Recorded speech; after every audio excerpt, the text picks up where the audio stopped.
बहुत स्वागत है आपका। आपके साथ मैं हूं ज्योत्सना पाटनी। नमस्कार, आपके साथ मैं हूं मीनाक्षी जोशी। प्रकृति यानी मदर नेचर वो माँ है जो हमें जीवन देती है, रोग मुक्त करती है, लेकिन जब नाराज हो जाती है तो सब कुछ खत्म भी कर देती है। प्रकृति की यही नाराजगी उत्तराखंड में भी नजर आ रही है। मीनाक्षी, चमोली में रविवार को रुद्र हुई धौली गंगा अपने बहाव में सब कुछ बहा ले गई। जल प्रलय ग्लेशियर के फटने से आई है और एक्सपर्ट्स के मुताबिक पहली नजर में ये क्लाइमेट चेंज यानी कि ग्लोबल वार्मिंग का ही नतीजा है। इसलिए वक्त आ गया है नेचर के हर रूप, पेड़, नदियां, पहाड़ों की केयर करने का। ज्योत्सना, जीवन देने वाली के साथ साथ जन्म देने वाली माँ भी उतनी ही महत्वपूर्ण है, उतनी ही जरूरी है। माँ बनना किसी भी महिला के लिए जिंदगी का सबसे बड़ा, सबसे अनोखा, सबसे खूबसूरत एक्सपीरियंस होता है। लेकिन भागती दौड़ती जिंदगी और करियर की वजह से इन दिनों फैमिली प्लानिंग डिले हो गई है। लेकिन ये भी सच है कि 30 की उम्र के बाद प्रेगनेंसी से जुड़ी हुई कई तरह की दिक्कतें आ सकती है, जैसे कि हाई बीपी होना, डायबिटीज, प्रीमेच्योर डिलीवरी बहुत आम हो गई है ये बात तो, थायराइड, मिसकैरेज और नॉर्मल डिलीवरी ना हो पाना। इतना ही नहीं, स्टडीज की अगर माने तो साल दर साल भारतीय महिलाओं में इनफर्टिलिटी भी बढ़ती जा रही है, जिसके बाद उन्हें आईवीएफ तक का सहारा लेना पड़ रहा है। फिलहाल करीब 15% भारतीय कपल इनफर्टिलिटी के शिकार हैं और तो और 30 साल में ही महिलाओं में इनफर्टिलिटी की प्रॉब्लम आ जाती है। बिल्कुल मीनाक्षी, और 9 महीने की प्रेगनेंसी माँ के लिए अच्छा अनुभव बन सके, इसके लिए आजकल डॉक्टर्स प्रेग्नेंट महिलाओं को योग करने की सलाह देते हैं। प्रेगनेंसी के आखिरी महीने में चल रहा, जिस तरीके से करीना की हम बात करें तो करीना आखिरी महीने में चल रही हैं, योग करते हुए अपनी तस्वीर भी उन्होंने शेयर की है। इससे पहले बेटी को जन्म दे चुकी अनुष्का ने भी प्रेगनेंसी के दौरान शीर्षासन की तस्वीर शेयर की थी। मीनाक्षी, लेकिन प्रेगनेंसी में किस महीने तक योग किया जा सकता है, कौन कौन से योग अभ्यास किया जाता है जो प्रेगनेंसी में हमें नहीं करने चाहिए, प्रीनेटल से जुड़े हुए हर सवाल का आज जवाब देने के लिए स्वामी रामदेव हमारे साथ जुड़ चुके हैं। स्वामी जी, माइक तैयार रखें। बहुत बहुत स्वागत है आपका। आज इस कोहरे की धुंध की तस्वीर में से आप जॉगिंग करते हुए नजर आ रही हैं। स्वामी जी प्रणाम। प्रणाम ज्योत्सना जी, मीनाक्षी जी, और मेरे साथ यहाँ जो बेटियां हैं, एक है अनीता, एक है वनीता, एक है सविता, एक है सृष्टि, एक है अक्षांजलि, और बाकी तो बहुत है। अक्षांजलि ने तो, ये तो मेरे से भी तेज दौड़ रही है, इसने 25 किलो वेट कम कर लिया और इसने अपना हार्मोनल बैलेंस ठीक कर लिया है सृष्टि ने, और इसने अपनी पीसीओडी ठीक कर ली है। ये दो है, क्या नाम है तुम्हारा? पीसीओडी कब से थी? पीसीओडी 3 साल से थी। पॉलीसिस्टिक ओवरीज को अच्छा करना ये लेडीज के लिए इम्पॉसिबल है, फिर माँ नहीं बन पाती है। पीरियड भी रेगुलर था? नहीं, पीरियड इरेगुलर था। जब एलोपैथिक मेडिसिन लेती थी तभी पीरियड्स आती थी। अभी योग प्राणायाम से मेरा पीरियड्स भी रेगुलर हो गया है। और पीसीओडी ठीक कर लिया? पीसीओडी ठीक, फैलोपियन ट्यूब ब्लॉक वो भी खुल गया। हाँ, फिलिपियन ट्यूब ब्लॉक होना ये बड़ा काम है, वो भी ठीक कर लिया। और तुम्हारा क्या था? मेरे को मेनोपॉज जो प्रॉब्लम थी वो भी ठीक हो गई, और घुटनों में प्रॉब्लम थी वो भी 7 दिन में बिल्कुल ठीक हो गई, बिल्कुल दौड़ कर आई आपके। और ये वेरिकोस वेन में प्रॉब्लम, वेरिकोस वेन्स भी बहुत होती है लेडीज को, और इसने, और ये तो एक पतली सी थी, कहाँ गई वो? ये रही, ये तो छुप गई पीछे। कितना वजन है अभी? तो 30 है, 20 kg मेरी हो गई थी पूरा। 20 kg? हाँ जी, पूरा 50 से 20 हो गई एकदम से। मेरा पति मेडिसिन खा के, इसलिए मैं हॉस्पिटल नहीं जा रही हूँ। अभी बस आपका प्राणायाम कर रही हूँ, अब ठीक हूँ मैं। 50 से 20 हो गई? हाँ जी। अब बताओ, अब इसने वजन भी 10 किलो बढ़ा लिया है, और इसलिए बस वेट बढ़ाने के लिए इधर में आई हूँ। और पीरियड है थी सब रेगुलर? रेगुलर है, पूरा घट गई थी। पहले तो 2017 में 3 महीना होती गई चालू होती गई। फिर मैंने पता नहीं क्या हो गया, फिर आपका फेसबुक में मैंने आपको देख लिया तो उसमें फिर आप करते रहे, फिर मैं आपको फॉलो करते गई। फिर 3 महीने में मेरा धीरे धीरे चालू रेगुलर हो गया। हाँ, रेगुलर अब ठीक है। अब देखो, और ये हार्मोनल इम्बैलेंस, क्या नाम बेटा, उम्र कितनी है तुम्हारी? मेरी एज 25 है स्वामी जी, और मुझे 2016 में सीए की पढ़ाई के वक्त बहुत स्ट्रेस के कारण। अब सीए की पढ़ाई बहुत हार्ड होती है, अब सीए बन गई स्वामी। ओह, तो उस दौरान इसको हार्मोनल इम्बैलेंस हो गया था, अब ठीक हो गई है। और तुमने? चलो इधर ही आओ, आप मेरे साथ योग करो। पीसीओडी पॉलीसिस्टिक ओवरी बड़ी समस्या है, सृष्टि और अक्षांजलि धराओ। हार्मोनल इम्बैलेंस ठीक कर लिया, पीसीओडी भी ठीक कर ली। बिल्कुल स्वामी जी, और योग के जरिए ये सारी बीमारियां हम लोग दूर कर सकते हैं। प्रीनेटल योग की बात करें तो आजकल बहुत पॉपुलर हो रहा है। अब तो सेलिब्रिटीज भी यही संदेश दे रहे हैं कि प्रेगनेंसी में योग करना बहुत जरूरी है। तो आज कौन से 10 योगाभ्यास आप बताएंगे जो प्रेगनेंसी के दौरान महिलाओं को करने चाहिए? तो सबसे पहले तो मीनाक्षी जी, ज्योत्सना जी, हम उत्तराखंड की त्रासदी में जिनकी जीवन लीला खत्म हो गई, जो दिवंगत हो गए, ऐसे उन सभी मृतात्माओं की आत्म शांति के लिए हम ये हवन कर रहे हैं और सबसे आह्वान भी कर रहे हैं। बहुत लोग लापता हैं, हमारे ये अलग अलग प्रकार की आपदाएं लेकर के ना आए, इसलिए पेड़ लगाएं, योग करें, यज्ञ करें, संयम से जीवन जिएं और सबके जीवन में खुशहाली रहे। इसके लिए हम योग, यज्ञ, आयुर्वेद, प्राकृतिक चिकित्सा, प्राकृतिक जीवन पद्धति के बारे में बताते रहते हैं। बस आज उन सभी दिवंगत आत्माओं के लिए अपनी ओर से, पूरे इंडिया टीवी परिवार की ओर से, पतंजलि परिवार की ओर से उनके लिए हम आत्म शांति के लिए प्रार्थना करते हुए ओम वायु रनीलम अमृतमथेदम भस्मांतम शरीरम ओम क्रतो स्मर ओम क्लिबी स्मर ओम कृतम स्मर ओम स्वाहा। तो ये आहुति के साथ आज की ये योग साधना हम प्रारंभ कर रहे हैं। और खड़े हो जाओ बच्चों। ये हार्मोनल इम्बैलेंस ये बहुत बड़ी समस्या है, ये बेटी ने ठीक की है। और इसके कारण से तुमको क्या क्या प्रॉब्लम होती थी हार्मोनल इम्बैलेंस से बेटा? स्वामी जी, मेरे फेस में बहुत एक्ने आ गए थे और वो जा नहीं रहे थे। बैक में एक्ने, हेयर लॉस और वेट गेन हो गया था। मैं पहले 40 kg की थी, मेरा अचानक से 50 हो गया था। और मेरा स्लीप डिस्टर्ब था, बहुत स्ट्रेस था। अब ठीक कर लिया? हाँ जी। अब ये और इसने तो कितना 25 kg कम किया है स्वामी जी। 25 kg कम कर लिया है। और स्वामी जी, मेरी पूरी फैमिली को यहाँ बुलाया था, पापा का साइनस ठीक करवा के भेजा, पूरा 1 महीना रुका। पूरा परिवार को ठीक करवा दिया। हाँ? तो चलो अब क्या करना है सब लेडीज को? एक तो सूर्य नमस्कार करना है। यहाँ बहुत कुछ ठीक करके बैठी है। किसी को पीसीओडी ठीक किया है, किसी ने अपना हार्मोनल इम्बैलेंस ठीक किया है, किसी ने फिलिपियन ट्यूब बंद था, अभी बता रही थी सविता क्या क्या नहीं ठीक किया। आराम आराम से सूर्य नमस्कार सभी बहनों को करना। ऐसे 2 बार से शुरू करके आप कितनी बार करते हो अक्षांजलि? 60 बार करने लग गई, क्या बात है। और आप कितनी बार करती हो सृष्टि? 50 टाइम्स। 50, ये 50, ये 60 और मैं हूँ 100 वाला। धीरे धीरे करके ये सूर्य नमस्कार अब तो बड़ी बड़ी सेलिब्रिटीज भी करने लगी। शिल्पा शेट्टी भी रोज करती है और जो है हेमा मालिनी जी भी रोज करती है। कपालभाति, अनुलोम विलोम धर्मेंद्र जी भी करते हैं। और अभी तो विराट कोहली की पत्नी तो शीर्षासन भी करने लग गई है। सब बहनों में योग का क्रेज आ गया है और इससे अपनी बड़ी बड़ी प्रॉब्लम को सोल्व कर लिया है। करीना कपूर की भी स्वामी जी योग करते हुए बहुत सारी तस्वीरें आई हैं। 10 बार तो सबको करना है। और ये उनकी सेकंड प्रेगनेंसी है। हाँ। और बड़ी टचवुड हेल्दी प्रेगनेंसी है।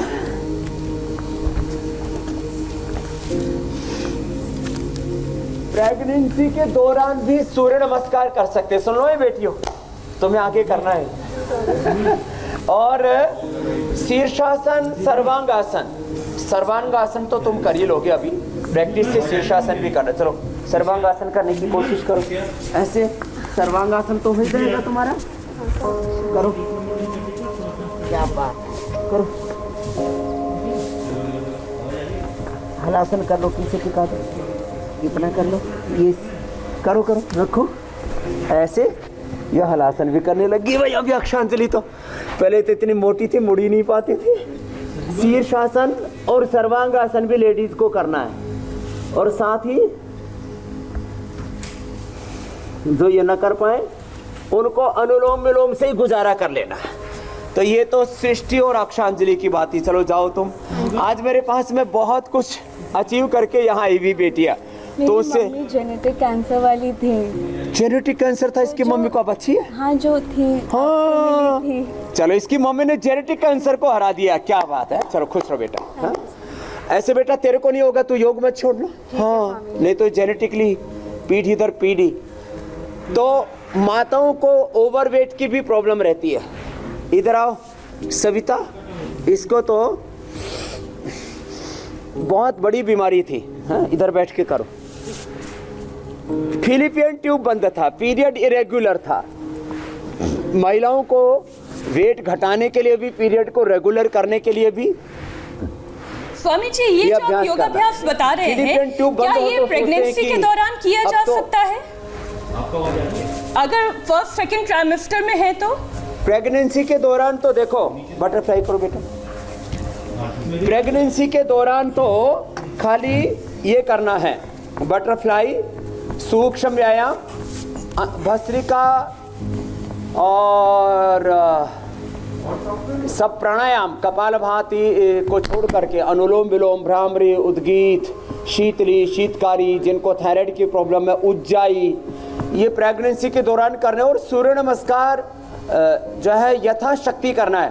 पहले तो अच्छे से कर ही पाते, धीरे धीरे धीरे धीरे। एक सूर्य नमस्कार ऐसा है जिसमें सब आसनों का समावेश है 12 अभ्यासों में। तो 9वें महीने तक भी मैं ऐसी बेटियों को जानता हूँ। विराट कोहली जी की पत्नी ने तो सूर्य नमस्कार के साथ शीर्षासन भी किया। लेकिन मैं ऐसे बच्चों को जानता हूँ जिन्होंने 8-9 महीने तक, किसी ने 7 महीने तक सूर्य नमस्कार भी किया। बाकी सूक्ष्म व्यायाम और प्राणायाम तो सबको ही करना चाहिए। और साथ में ओंकार और गायत्री का जप, योग और यज्ञ, ये सबको करना चाहिए। तो ये इसकी उम्र हो गई कितनी? 39 उम्र हो गई। इसको फिलिपियन ट्यूब बंद होने से बच्चा नहीं हो रहा था, अब इसको बच्चा भी हो जाएगा क्योंकि फिलिपियन ट्यूब भी इसका ओपन हो गया है और पीरियड भी रेगुलर हो गया। हाँ। तो अब देखो, मातृत्व का जो है एक पूरा जो सुख होता है वो एक प्रकृति ने हर माँ के भीतर एक सहज रूप से एक संवेदना डाली हुई है। अब ये फिलिपियन ट्यूब बंद होने से, पीरियड इरेगुलर होने से, हार्मोनल इम्बैलेंस होने से और पीसीओडी से, जो पीसीओडी, ये वनिता को, किधर है वनिता? तेरे को पीसीओडी हो गई ना? पीसीओडी किसको हुआ था? पीसीओडी उसी को था, अक्षांजलि को।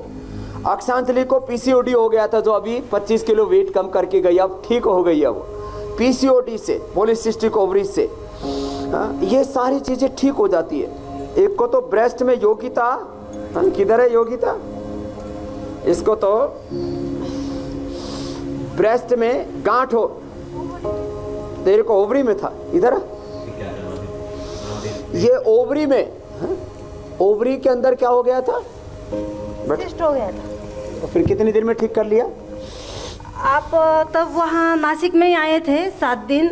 हाँ, शिविर क्या था? 2006 में। हाँ। तभी वहाँ मैं शिविर में आती थी और वहाँ पे आके मेरा ठीक हो गया।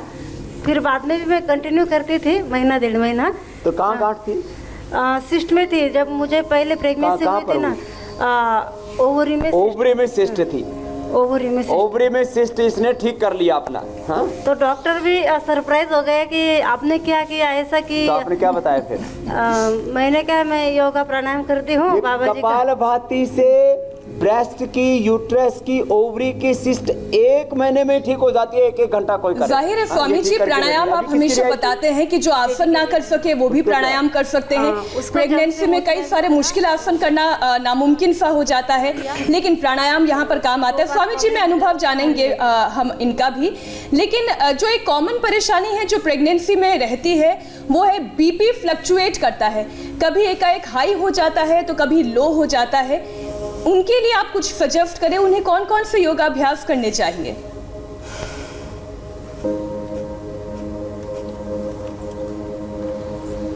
आपकी आवाज ठीक से नहीं आ पा रही है, इसलिए एक बार फोन को कट करके और दोबारा लगा लेंगे। स्वामी जी, अभी आप मुझे सुन पा रहे हैं? तो प्रेगनेंसी के दौरान तो माताओं को प्राणायाम, ओंकार, गायत्री का जप और सूक्ष्म व्यायाम जो बताया था यही करना। अभी लेडीज़ को ओबेसिटी बहुत हो जाता तो उसके लिए बता देता हूँ। ओबेसिटी, पीसीओडी, पीरियड की प्रॉब्लम, तो एक तो अभी बता ही रहे थे ये करना है, और एक ये चक्की आसन करना है, कर लो सब, ये कर लेते और ये करके। अब आवाज अच्छी आ रही है, आप कुछ पूछ रहे थे। जी स्वामी जी, आप ओबेसिटी के लिए पहले ये पूरा कोर्स बता दें, उसके बाद फिर हम बीपी के बारे में बात करेंगे, जो प्रेगनेंसी के दौरान बहुत ज़्यादा फ्लक्चुएट होता है, हाई और लो दोनों। हाँ, तो ओबेसिटी के लिए तो मात्र देखो ये 3 अभ्यास भी कोई कर लेना, अर्ध हलासन और ये पादवृत्तासन, एक एक पैर से या दोनों पैरों से ऐसे गोल घुमाना, और फिर द्विचक्रिकासन, एक एक पैर से दोनों पैरों से अर्ध हलासन, पादवृत्तासन, द्विचक्रिकासन, ऐसे गोल घुमाना, एक एक पैर से अथवा दोनों पैरों से ऐसे घुमाना गोल गोल। और जो है ये अर्ध हलासन भी दोनों पैरों से अथवा एक एक पैर से करना। ओबेसिटी एक बहुत बड़ी प्रॉब्लम है, और लेडीज़ को ओबेसिटी हो जाए तो बहुत स्ट्रेस लेवल बढ़ जाता है, फिर पीरियड भी रेगुलर होते हैं, और फिर मेनोपॉज के समय भी प्रॉब्लम आती है, घुटनों में भी दर्द हो जाता है, डिप्रेशन भी हो जाता है, और वजन बढ़ने से बीपी, शुगर, हार्ट की प्रॉब्लम का भी खतरा बढ़ जाता है। तो ये जो है 5 अभ्यास तो जरूर करें, एक अर्धहलासन, ये पादवृत्तासन और ये द्विचक्रिकासन, दोनों पैरों से अथवा एक एक पैर से ऐसे ये अभ्यास ये जरूर करना। फिर एक होता है उल्टा लेट करके ऐसे ये भुजंगासन। चलो सब बहनें कर लो, ये स्पाइन के लिए भी अच्छा है। लेडीज़ को कमर में भी दर्द बहुत रहता है, तो कमर में दर्द के लिए एक तो ये भुजंगासन, ऐसे दोनों हाथ थोड़ी के नीचे रखे, साइड में रख करके भी भुजंगासन, मरकटासन और उष्ट्रासन, ये भी अभ्यास लेडीज़ को जरूर करने चाहिए, क्योंकि कमर में दर्द अक्सर बहुत रहता है। और migraine pain, blood pressure, thyroid और शुगर प्रेगनेंसी के दौरान लेडीज़ को बहुत बढ़ जाता है, जो अभी मीनाक्षी जी पूछ रहे थे, तो उसके बारे में भी बता देंगे। जिनको भी कमर में दर्द है उनको ये भुजंगासन, ये शलभासन और कुछ नहीं तो खाली मकरासन। अब प्रेगनेंसी के दौरान भी दर्द हो जाए तो ये जो पहले तो मकरासन कर सकते, बाद में मकरासन नहीं कर सकते तो मरकटासन कर लें। मरकटासन भी ये भी लेडीज़ के ही कमर के लिए बहुत अच्छा, जो हम बार बार बताते रहते हैं। तो मरकटासन ऐसे जिससे जितना हो पाए, थोड़ा हो पाए तो थोड़ा ही कर ले, इतना ही। और उष्ट्रासन, उष्ट्रासन और अर्ध उष्ट्रासन, इतना तो सब कर लेते हैं। स्वामी जी साथ ही मैं एक सवाल और ले लेती हूँ, और जो ऐसे करते हैं तो पूरा करने हैं ऐसे। स्वामी जी एक सवाल मैं और ले लेती हूँ। आजकल सिजेरियन डिलीवरी के केसेस भी काफी बढ़ रहे हैं। हाँ। क्या जो लोग रेगुलर योग करते हैं उनके नॉर्मल डिलीवरी के चांसेस ज्यादा होते हैं? 100% नॉर्मल डिलीवरी ही होती है योग करने वालों की। ये बहुत बड़ी बात मैं आपको कह रहा हूँ। और सदियों पहले ये कोई ऑपरेशन सर्जरी का कोई प्रोविज़न ही नहीं था, तब भी जो है क्योंकि उनकी जीवन शैली ऐसी थी कि उनको कोई दिक्कतें नहीं होती थी। और एक औषधि बता देता हूँ, अपामार्ग त्रिचिटा कहते हैं उसको। जैसे ही प्रसव पीड़ा होती है ऐसे नाभि के पास वो अपामार्ग की जड़ ऐसे ही बांध दें, ऐसे ही धागे में बांध करके ऐसे लगा दिया और उसके ऊपर से ऐसे कपड़ा को ऐसे बांध दिया। ऐसे सैकड़ों नहीं हजारों माँ बहन बेटियों के हमारे पास रिकॉर्ड हैं कि अपामार्ग की जड़ बांधने से नॉर्मल डिलीवरी हो जाती है।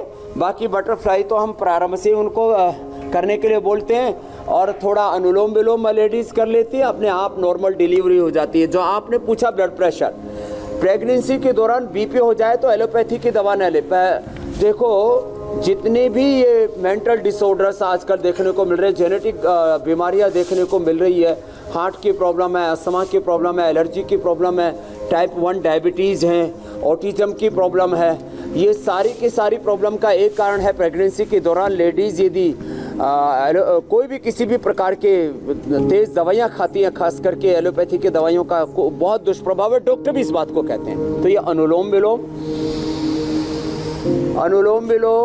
फिर इसके बाद भ्रामरी, उद्गीत, शीतली, शीतकारी, ये 5 प्राणायाम प्रेगनेंसी के दौरान लेडीज को करने चाहिए। और मेधा क्वाथ रात को पानी में भिगोते, बिना उबाले मिट्टी की कुल्हड़ी में रात को भिगोते, सुबह उसका पानी पी ले। जी स्वामी जी, आपकी इजाजत से कुछ सवाल भी हम ले लें। पहले ही दिन से बीपी नॉर्मल होगा, ये पॉइंट भी दबा ले। अनुलोम विलोम भ्रामरी, ओम, शीतली शीतकारी जी, ये शीतली और ये शीतकारी। स्वामी जी, दर्शकों के बहुत सारे सवाल आ रहे हैं, दो बेटा आप एक्यूप्रेशर के पॉइंट्स बताएं और इसी के साथ साथ हम दर्शकों के कुछ सवाल ले लेते हैं। गुजरात से रुचि हैं, वो ये कार्यक्रम देख रही हैं, उन्होंने सवाल भेजा है। वो 5 महीने की प्रेग्नेंट हैं और सही खान पान के बावजूद भी उनका वजन बहुत तेजी से बढ़ रहा है। उन्हें मॉर्निंग सिकनेस बहुत ज़्यादा रहती है। आपने नॉर्मल डिलीवरी के लिए अपमार्ग की जड़ बताई थी, क्या ये अपमार्ग आसानी से मिल सकता है और कहाँ मिल सकता है? ये पूरे देश में मिलता है। चिटचिटा, अपामार्ग, उल्टा काटा, कई इसके नाम बोलते हैं। आपको फिर कई बार मैंने कार्यक्रम में दिखाया हुआ है, फिर और भी दिखा देंगे। जो है वेट बढ़ने का भी जो कारण है, एक तो थायराइड है। देखो मैं पॉइंट बता रहा था ना, ये तो स्ट्रेस के लिए बता रहा था, हाइपरटेंशन के लिए, और ये थायराइड के लिए। ये पॉइंट भी दबाएं, उज्जाई करें, और उनको लौकी का सूप, लौकी का जूस लेना चाहिए, उससे उनका वेट एकदम कंट्रोल हो जाएगा। और त्रिफला का पानी पी लेना चाहिए। त्रिफले का पानी हानि रहित है, रात को भिगो के सुबह, सुबह भिगो करके शाम को, ऐसे त्रिफले का पानी पी लें। वाटरमेलन ज़्यादा खाएं, हरी साग सब्जियां ज़्यादा लें, और अनुलोम विलोम प्राणायाम से, और ये पॉइंट भी दबा लें। और जिनको प्रेगनेंसी के दौरान थायराइड की भी प्रॉब्लम हो जाए तो उज्जाई ज़रूर कर लें, ये मैं लेडीज़ के लिए बहुत ज़रूरी है। ऐसे भी कॉमन प्रॉब्लम होती है। चलो सब करो।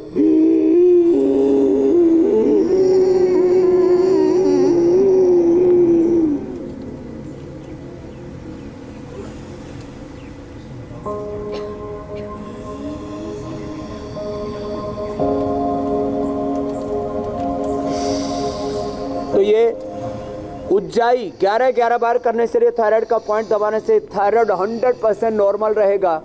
और एलोपैथी की कोई दवाई खाने की जरूरत नहीं, वो सिंघाड़ा खा लिया करे, सिंघाड़ा। और हमने सिंघाड़ा से, धनिया से और बहेड़ा से, इन सब से ये तैयार कर रखी है थायरोग्रिड। तो थायरोग्रिड भी 2-2 गोली खा ले तो थायराइड की दवाई लेने के लिए जरूरत नहीं। बीपी के लिए बता दिया। और शुगर जिनको प्रॉब्लम हो जाती है तो खीरा, करेला, टमाटर के जूस के साथ ये गिलोय, चिरायता, इनको पानी में भिगो करके पानी पी ले। ये 100% शुगर अपने आप बैलेंस हो जाता है। अनुलोम विलोम प्राणायाम कर ले तो ये प्रेगनेंसी के, और सिर में दर्द हो तो बादाम रोगन नाक में डाले, और बादाम रोगन दूध में डाल करके पी भी ले। बादाम और अखरोट का पेस्ट बना करके भी दूध में घोल करके पी ले। अनुलोम विलोम करने तो माइग्रेन पेन भी लेडीज को नहीं होता है, नहीं तो ये भी किसी को तो दौरे पड़ने लग जाते हैं, सीजर्स आने लगते हैं। तो उसके लिए भी मैं बार बार कहता हूँ 2 चम्मच गाय का घी या 2 चम्मच बादाम रोगन जरूर लें। उससे आपके ब्रेन के न्यूरॉन्स के जो स्नैप्स हैं, गठबंधन है, वो ठीक रहेंगे। और जो उनकी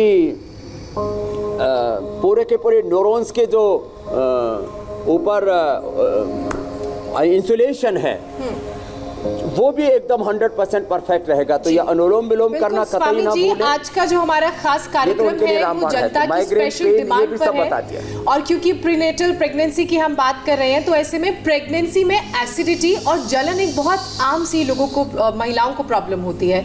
तो एसिडिटी कम करने का इंस्टेंट उपाय भी वो जानना चाह रही है।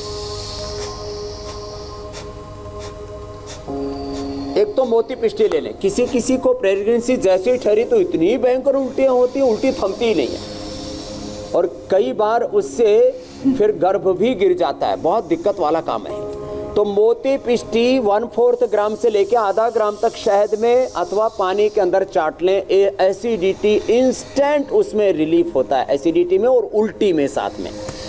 व्हीट ग्रास, एलोवेरा और लौकी का जूस, लौकी कड़वी नहीं होनी चाहिए। व्हीट ग्रास, एलोवेरा, लौकी का जूस इंस्टेंट, माने जैसे व्हीट ग्रास पियेंगे, तीनों पी सकते हैं, एक भी पी सकते हैं। इंस्टेंट फ्रेश हो तो सबसे बेस्ट है।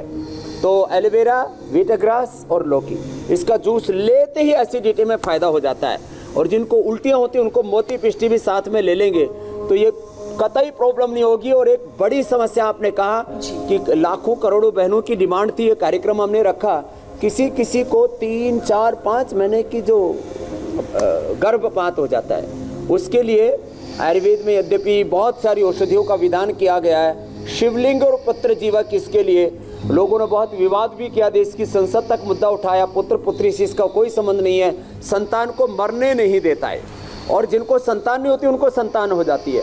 तो शिवलिंग और पुत्र जीवक ये 1-1 ग्राम कंटिन्यू लेते रहें, थोड़ा शतावर का पाउडर ले ले 1-1 ग्राम, तो जो है प्रीमेच्योर डिलीवरी नहीं होगी और किसी भी तरह से गर्भपात का खतरा नहीं रहेगा। हमारा प्रयास भी स्वामी जी यही है, इसलिए बता दिया, बहुत बेटियों को इस पीड़ा से गुजरना पड़ता है। जी, इस कार्यक्रम के द्वारा अगर हम किसी के चेहरे पर मुस्कुराहट ला सके, उनके दर्द को, उनकी तकलीफ को दूर कर सके, तो इससे बेहतर और क्या हो सकता है। स्वामी जी, एक और सवाल है जो बहुत ही कॉमन है। प्रेगनेंसी के दौरान अक्सर जुकाम भी हो जाता है और अगर बुखार आ जाए तो और ज़्यादा स्थिति विकट हो जाती है। ऐसे में क्या गिलोय की मदद ली जा सकती है? क्या इसमें गिलोय लिया जा सकता है प्रेगनेंसी के दौरान? क्योंकि एलोपैथी दवा वैसे भी मना की जाती है कि नहीं लेनी चाहिए। अब तो आप इतनी निष्णात हो गई हैं, मेरे से बिना पीछे पूछे बोल दिया करो। मीनाक्षी जी, आप ठीक कहा, गिलोय से बुखार भी ठीक हो जाता है, सर्दी जुकाम भी ठीक हो जाता है, हार्मोनल इम्बैलेंस भी ठीक हो जाता है। कितना ही बुखार हो, सर्दी जुकाम, कोई वायरल इन्फेक्शन हो गया हो, सब और बिना किसी हानि के, और उसको उबाले नहीं, बस गिलोय को रात को भिगो के और सुबह उसको बस छान करके पी लिया। तो गिलोय को बिना उबाले उसका पानी पी लें, और एक ज्वरनाशक क्वाथ देते हैं उसका पानी पी लें, तो यह ज्वर का 100% सॉल्यूशन है।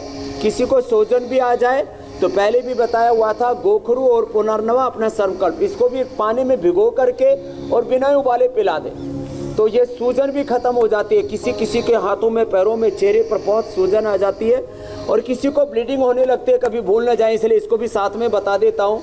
शीशम के पत्तों का रस और पीपल के पत्तों का रस पिलाने से कितनी भयंकर, किसी किसी को तो एक्सेप्शन के तौर पर पूरी प्रेगनेंसी के दौरान ब्लीडिंग होती है, उनकी ब्लीडिंग 1 से लेकर के 3 दिन के अंदर 100% बंद हो जाएगी। ज़्यादा ही प्रॉब्लम हो तो उसमें थोड़ा सा नाग केसर 1 ग्राम और 1/4 ग्राम से लेकर के आधा ग्राम तक कहरवा पिष्टी। तो यदि पूरा बनाना ही हो तो कहरवा पिष्टी, मोती पिष्टी, ये दोनों भी साथ में मिला करके, और यदि नागकेसर जैसे 50 ग्राम, कहरवा पिष्टी 10 ग्राम, मोती पिष्टी 4 ग्राम, ये मिला करके 1-1 ग्राम, ऐसे ही ये शीशम के पत्तों का रस और पीपल के पत्तों का रस, बेल भी इसमें डाल सकते हैं, इनका रस मिला करके और ये पिला दिया, ब्लीडिंग पूरी बंद हो जाती है। प्रेगनेंसी के दौरान भी किसी को स्वामी जी, मैं आपसे ये जानना चाह रही थी कि ये जो सारी आयुर्वेदिक जड़ी बूटियां, दवाएं आपने बताई हैं, क्या ये प्रेगनेंसी में कोई साइड इफेक्ट तो नहीं करेंगी? अगर किसी के मन में ऐसा वहम है तो उनके लिए आप क्या कहेंगे? ये सब प्रयोग ज्योत्सना जी, मीनाक्षी जी, मैं पिछले 30 सालों से कर रहा हूँ, और एक भी किसी प्रकार का कोई कॉम्प्लिकेशन मेरे सामने नहीं आया है। तो ये बहुत साधारण सी चीज़ें हैं। अब जैसे ब्राह्मी है, शंखपुष्पी है, जटामासी है, अब यही हिस्सा में मेदाक्वाथ बनाते हैं बच्चों की मेमोरी को शार्प करने के लिए। माता मेदाक्वाथ ऐसे ही रात को भिगो के सुबह पीती रहे, तो उसका ब्रेन, उसका पूरा नर्वस सिस्टम और उसके भीतर एक हैप्पीनेस, हैप्पी हार्मोन्स उसके अपने आप मेंटेन रहेंगे। अनुलोम विलोम, भ्रामरी, उद्गीत, ओम ओम भूर्भुवः स्वः तत्सवितुर्वरेण्यं भर्गो देवस्य धीमहि धियो यो न प्रचोदयात्। अब कितने लोगों ने तो गलतफहमी ये तक भी डाल दी, बोलो माताएं बहनें वेद के मंत्रों का पाठ पढ़ेंगी, गायत्री का जप करेंगी तो उनको यूट्रस में फाइब्रोइड्स हो जाएंगे, उनको गर्भपात हो जाएगा। तो ऐसे ऐसी स्त्री शूद्रो ना धियताम, पता नहीं कैसे कैसे उल्टी सीधी बातें प्रचलित हो गई। वो ये सब गलतफहमी हम दूर करना चाहते हैं। हमारे गुरुकुलों की पढ़ी हुई बेटियां, क्योंकि आर्य समाज ने प्रारंभ से ही इस दिशा में महर्षि दयानंद की प्रेरणा से प्रयास किया, ऐसे गुरुकुलों को मैं जानता हूँ, वहाँ की बेटियां पढ़ के उनकी 3-3, 4-4 पीढ़ियां हो चुकी हैं। बल्कि जो योग यज्ञ करते हैं, गायत्री का जप करते हैं, उनको ये कोई प्रॉब्लम नहीं होती। तो सारी गलत फहमियां हैं, कई प्रकार की धार्मिक और कई आयुर्वेद के संदर्भ में भी कोई गलत फहमी हो तो उसका भी उत्तर मैंने दे दिया है। किसी प्रकार का कोई हार्म, कोई नुकसान, कोई कॉम्प्लिकेशन, कोई साइड इफेक्ट इन चीजों का नहीं है, जो मैं बता रहा हूँ, अनुभव के साथ इन बातों को कह रहा हूँ। इनफर्टिलिटी में तो जबरदस्त फलघृत 1-1 चम्मच दूध से ले ले, शिवलिंग की पुत्र जीवक ले ले, और प्राणायाम नियमित रूप से कर लें और 10 मूल अरिष्ट या 10 मूल क्वाथ पी लें तो ये इनफर्टिलिटी का रामबाण इलाज है। और ये हाथ में, दोनों हाथों में, जहाँ माताएं चूड़ियां पहनती है, कमजोरी का लक्षण नहीं है, उपचार है। दोनों हाथों में यहाँ से दबा लें, दोनों हाथों में। बहुत खूब स्वामी जी, ये तो हमें पता ही नहीं था कि चूड़ियां पहनने के पीछे रीजन क्या है। दोनों हाथों में ये हमें बिल्कुल नहीं पता था। हाँ, कुछ लोग ऐसे फालतू में बकवास कर रखेगा, हमने हाथ में चूड़ियां पहन रखी है। ये चूड़ियां पहनना कमजोरी का लक्षण नहीं है। तब तो मुझे ये लगता है स्वामी जी, कलावे भी इसीलिए पहने जाते हैं कि इससे भी एक एक्यूप्रेशर थेरेपी हो जाती है। अच्छा स्वामी जी, एक और टॉपिक हम ले लेते हैं। जी जी। और पैर में कड़े भी पहनते थे राजस्थान में, तो अब भूल गए, आप कुछ पूछ लो। जी स्वामी जी, अगर महिलाओं के जो गर्भ धारण करना चाहती हैं या जो गर्भवती हैं, उनके माता पिता अगर दोनों डायबिटिक हैं, तो उन महिलाओं में डायबिटीज होने की प्रेगनेंसी के दौरान खतरा बढ़ जाता है। ऐसे में उन महिलाओं को क्या करना चाहिए कि ये डायबिटीज जो है आगे ट्रांसफर ना हो और उनको खुद को डायबिटीज ना हो जाए? ये आपने बड़ा प्रश्न पूछा है, तो इसका मैं बहुत शिद्दत के साथ उत्तर देना चाहता हूँ कि जो भी परिवार में किसी को भी बीपी की, शुगर की, थायराइड की, यहाँ तक कि अभी बेटी गई थी जेनेटिक कैंसर की पॉसिबिलिटी है, तो हो सके तो 9 महीना पहले एक बार योगाभ्यास कर लें। ये जो पूरा 5 प्राणायामों का, सूर्य नमस्कार का और अलग अलग जो आसन हम बताते हैं, डायबिटीज़ के लिए 5 आसन और अलग अलग रोगों के लिए 5-5 आसनों का भी पैकेज पूरा कर लें और उसके बाद प्रेगनेंसी करेंगे तो जेनेटिक बीमारियों की चेन टूट जाएगी। ये बहुत बड़ी बात मैं कहना चाहता हूँ। तो पहले जो है मंडूकासन कर लें, मंडूकासन और वक्रासन और पवन मुक्तासन, उत्तान पादासन, नौकासन। पहले ये आसन ये प्रेगनेंसी से पहले करना है ना?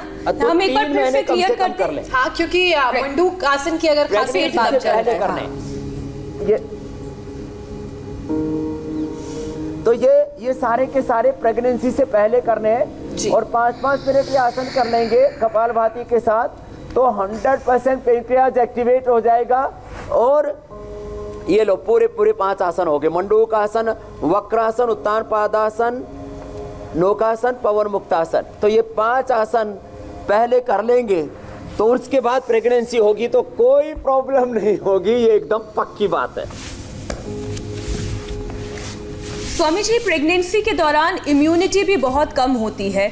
थोड़ा सा भी मौसम बदला तो सर्दी जुकाम हो जाता है, ठंड लग जाती है, उल्टी क्या तो हमने बात की ही, कई लोगों को दस्त तक होने लग जाती है। तो ऐसे में वो कौन सी 3 चीज़ें हमें अपने खाने में ऐड करनी चाहिए, महिलाओं को खाने में ऐड करनी चाहिए, जिससे उनकी immunity all through pregnancy strong रहे? एक तो दूध, दही, छाछ, मक्खन, घी। आज पंचामृत पे हम बताने वाले हैं हनी के साथ। दूध, दही, छाछ, मक्खन और या घी और उसमें हनी मिला करके ये पंचामृत बना ले। तो आज ये पंचामृत हमने आज यहाँ रखा हुआ है। और गोंद के लड्डू आज बनाने वाले हैं। वैसे तो प्रेगनेंसी के बाद पहले तो सभी लेडीज़ को खिलाया जाता था, कहीं गोंद के, कहीं अजवाइन के, अलग अलग तरह से। वो लड्डू भी आज बताने वाले हैं। वैसे हमने पौष्टिक लड्डू पूरे देश में उपलब्ध करवा दिए हैं। गोंद के लड्डू का हमने प्रचलन कर दिया, एक तरह से योग शास्त्र के साथ एक पाक शास्त्र भी सिखा दिया है। जिनको लो इम्यूनिटी और बार बार जिनको दस्त होता है उनको बेल का प्रयोग, और अनार तो सब लेडीज़ को लेना ही चाहिए प्रेगनेंसी के दौरान। उससे उनका पेट हमेशा ठीक रहेगा, पेट अपसेट नहीं होगा। हाँ, बहुत नमकीन, बहुतों को कई प्रकार से कैल्शियम की भी कमी हो जाती है, तो कैल्शियम की कमी के लिए सबसे अच्छा है वंशलोचन। वो वंशलोचन हमने उपलब्ध तो कराया लेकिन बहुत कम मिलता है, इसलिए मुक्ता सूती और मोती पिष्टी सब लेडीज ले ले तो कैल्शियम की कमी नहीं रहेगी। पालक खाएं तो आयरन की कमी नहीं होगी। और जो आपने इम्यूनिटी के लिए बोला, तो एक इम्यूनो ग्रिट करके एक पाउडर हम बनाते हैं घर में, जो भी उपलब्ध हो जाए। अश्वगंधा, शतावर, सफ़ेद मूसली, कोंच के बीज, बला के बीज, रिद्धि, वृद्धि, जीव, कृष्णक, मेदा, महामेदा, काकोली, क्षीर काकोली और गिलोय, ये सारी चीज़ें, इनमें से जो भी 3 से 5 औषधियाँ जो भी जिनको मिल जाएं तो थोड़ी थोड़ी मात्रा में सेवन करते रहेंगे तो इम्यूनिटी 100% हाई रहेगी। स्वामी जी, जिनको लैक्टिक एलर्जीज हैं दूध, दही, पनीर से, उनके लिए कोई सब्स्टिट्यूट है क्या प्रेगनेंसी के दौरान? क्योंकि कहते हैं कि कैल्शियम की जरूरत ज्यादा होती है शरीर को। अरे ज्योत्सना की ज्योति पूरी जली हुई है मीनाक्षी जी, ये शीर्षासन रोज करती है ना। स्वामी जी, आपसे ही सीखा है सिर सब पे यहीं खाई पे। रहती है रोज ये, तो इसकी दिमाग बहुत तेज हो गया तो नहीं, ये बहुत बहुत सही सवाल है। जिनको भी प्रोटीन की कमी रहती है, प्रोटीन तो जरूरी है डाइट में, तो दूध दही छाछ से किसी को एलर्जी हो तो सबसे अच्छा है, इसके ऊपर बहुत रिसर्च हुआ है, हार्ट के लिए, ब्रेन के लिए, नर्वस सिस्टम के लिए, डायबिटीज़ के लिए, लो इम्यूनिटी के लिए, ये सोया बड़ी। तो ये सोया बड़ी और सोया का आटा हमने हाई प्रोटीन, आज तो सोया तो नहीं रखा हमने, सोया बड़ी के सोया जो है चॉप कैसे बनाया जाता है, सोया के वो अंकुरित अनाज के साथ सोया का पूरा सलाद बना के कैसे खाया जाता है। तो सोया का प्रयोग करें अलग अलग रूपों में, तो किसी भी तरह से प्रोटीन की कोई डेफिशिएंसी नहीं होगी और उससे माँ और बच्चा, जच्चा बच्चा दोनों हेल्दी रहेंगे। ये एक आपने अच्छा प्रश्न पूछ लिया जी, और अब तो मुझे उधर ही जाना पड़ेगा, आप लोग अनुलोम विलोम करते रहो। अरे वाह, मेरे पूछने से पहले स्वामी जी आप उठ गए, क्योंकि बहुत इम्पोर्टेंट ये है कि जो माँ बनने वाली हैं उनके लिए क्या खाना ज़रूरी है जो उनकी सेहत और फिर आगे बच्चे की सेहत को भी मजबूत बनाए। स्वामी जी देखो, एक तो पंचामृत है, तो पंचामृत तो मैंने कहा कि एक तो ये दूध दही, ये से गाय का दूध लोगों को मिलता नहीं था, तो हमने देखो इतना बढ़िया दही है ये पतंजलि का, पूरा जमा हुआ एकदम फर्स्ट क्लास। हाँ, तो ये दही और ये दूध, दूध गाय का दूध, ये दही और इसके अंदर जो है थोड़ा शक्कर और इसके अंदर थोड़ा ये हनी, पतंजलि का प्योर हनी हम सबको उपलब्ध कराते हैं, जो क्वालिटी के जो है 100 से अधिक पैरामीटर्स पर जो पूरा खरा है, और ये घी, ये सब मिला करके और जो है ये पंचामृत बन गया तैयार। तो ये तो पंचामृत, और पंचामृत के साथ जो है अभी हम आपको गाय के घी के अंदर ही, गाय का जो घी है इसी के अंदर ये जो आटा है इसको भून करके और जो है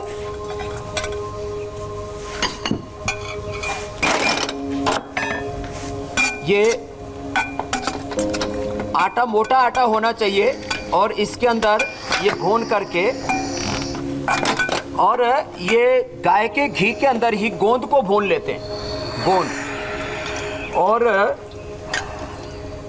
ये गोंद जो है भुनने के बाद में ऐसे तैयार हो जाता है।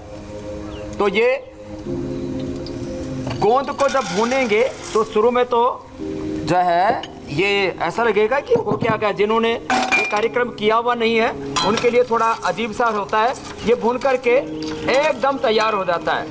अभी आप देखेंगे कि स्वामी जी ये लड्डू तो अक्सर जो है माएँ अपनी बेटियों के लिए भेजती हैं, लेकिन आज आपने माँ की भूमिका निभा ली है।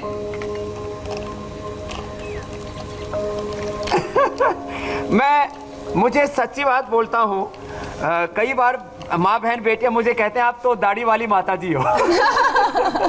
तो जो है नहीं, आप उतनी तो प्रेम से सिखाते हैं, खाना बनाना हो भून करके इसमें थोड़ा सा हल्का सा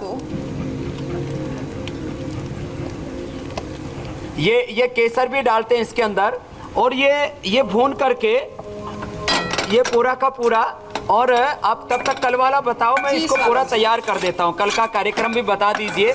तो आज हमने बहुत कुछ सिखाया है माँ बहन बेटियों को, वो अपने घर में इसको जरूर अपनाएंगे। बिल्कुल, आज आपने बताया कि कैसे प्रेगनेंसी के दौरान होने वाली दिक्कतों को दूर किया जा सकता है, नॉर्मल डिलीवरी होने के यौगिक उपाय स्वामी जी आपने बताया। कल स्वामी रामदेव से जानिए बॉडी के किस हिस्से को चाहिए कितनी कैलोरी, शरीर के किस अंग के लिए कौन सी एक्सरसाइज है जरूरी।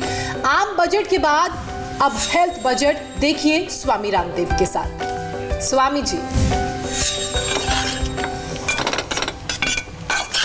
तो देखो, एक तरफ तो ये तैयार हो गया, ये जो गोंद है इसको भून दिया है, और भून करके फिर जो है ये ऐसे तैयार हो जाता। अब इसको बस थोड़ा सा और भून रहा है, इसके भूनने के बाद और इसके अंदर गोंद को मिला देंगे और इसके लड्डू बना देंगे। ये जो लड्डू होते हैं ये बड़े जो है फायदेमंद होते हैं। इसके अंदर फिर ये सारे ड्राई फ्रूट मिला देते हैं, इसमें बादाम है, अखरोट है, ये सब पिस्ता, थोड़ा सा इलायची और डाल देते हैं। हाँ। तो ये और केसर के साथ स्वामी तो ये जी, अद्भुत स्वाद भी चीजें हैं। होगा, अपने सेहत भी घरों में इन चीजों को बनाएं जी।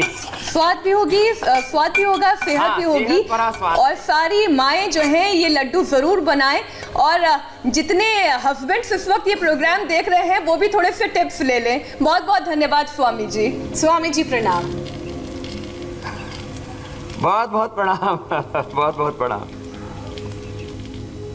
फिलहाल वक्त हमारे लिए एक छोटे से ब्रेक का है। ब्रेक के बाद देखिए उत्तराखंड के चमोली में जितनी बड़ी तबाही आई उतना ही बड़ा ऑपरेशन जारी है। रेस्क्यू की तस्वीरें ब्रेक के बाद।